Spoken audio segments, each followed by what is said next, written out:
তুমি যাও, যাই একটা কিছু করো, আর তা না হইলে আমি আমার পোলাপান নিয়ে বাপের বাড়ি চলে যাবো। আচ্ছা ঠিক আছে, দেখতেছি। উফ, অসম্ভব, একেবারে অতিষ্ঠ করে ফেলাইছে। এইভাবে মানুষ বাস করতে পারে? দিন নাই, দুপুর নাই, রাত নাই, খালি টেলিভিশনের সামনে বসে রিমোটটা দিয়ে খালি টিপতেই থাকে। আচ্ছা, মানুষ তো টেলিভিশন দেখে, কিন্তু ভলিউমে তো একটা লিমিট থাকে। ফুল ভলিউম দিয়া টিভি দেখে।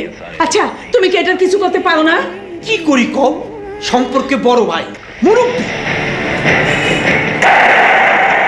মুরব্বী বলে ঘরে বসে বসে সবাইরই জ্বালাইবো, আর তারে কেউ কিছু কওনের নাই। আজ 1 মাসের উপরে হয়ে আসলো, এখনো যাওনের কোনো নামই নাই। এখন নিজের ইচ্ছায় যদি উনি যাইতে না চান, তাইলে আমি ছোট হয়ে তো ওনারা কইতে পারি না যে ভাইজান আপনি চইলা যান।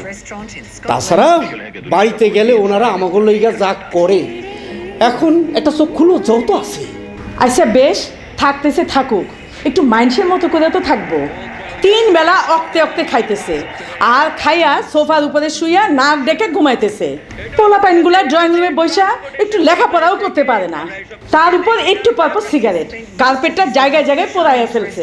উফ, একটা সমস্যাই পড়লাম। তুমি যাও, যাই একটা কিছু করো, আর তা না হইলে আমি আমার পোলাপাইন নিয়ে বাপের বাড়ি চলে যাবো। আচ্ছা ঠিক আছে, দেখতেছি। আচ্ছা কেমনি কই? কেমনি কইবা মানে? যায়া কইবা যে আমাকে অসুবিধা হইতেছে, আপনি এখন যান। আরে না না, এভাবে কাউরে চলে যেতে বলা যায় না। না না ঠিক আছে, আচ্ছা আমি যাই দেখি। এটার একটা ব্যবস্থা করো।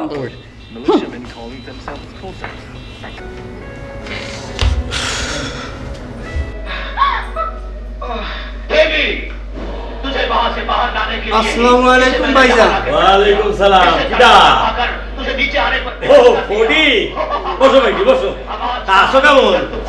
ভাইজান, এই টেলিভিশনের ভলিউমটা একটু কমাইলে না, মানে ওই কানে বড্ড লাগে।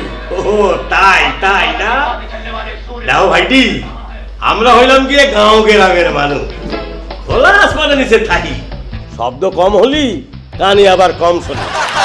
ভাইটি আসো কেমন? জি ভাইজান, আসছি ভালাই। তা ভাইজান আমি কইতেছিলাম কি, আপনি তো অনেকদিন হয় এখানে আসছেন, মোটামুটি বেড়াইলেনও মন্দ না। তা বেড়াইছি।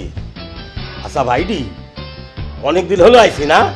না আমার আবার ওই মাস সপ্তাহ এগুলি মনে থাকে না। তা 3-4 মাস তো হবেই নাকি? না না ভাইজান, 3-4 মাস না, আপনি তো এখানে আসছেন মাসখানেক হয়। ও মোটে 1 মাস, তাও তো মেলা দিনই হলো। তা ভাইজান আমিও কইতেছিলাম কি, আপনি তো মেলা দিন বাড়ির বাইরে আছেন, ওইখানে তো ভাবি যান পোলাপাইনরা একলা আছে। আরে এই কথা তো একেবারে ভুলেই গিয়েছিলাম। তারাও তো নিশ্চয়ই খুব চিন্তা করতেছি। চিন্তা করবি নি? অবশ্যই চিন্তা করবি ভাইটি, তুমি খুব ভালো কথা মনে করিস। তাইলে এক কাম করি, কালকাই একটা চিঠি লিখে দিই, ওরা সবাই এখানে চলে আসে। জি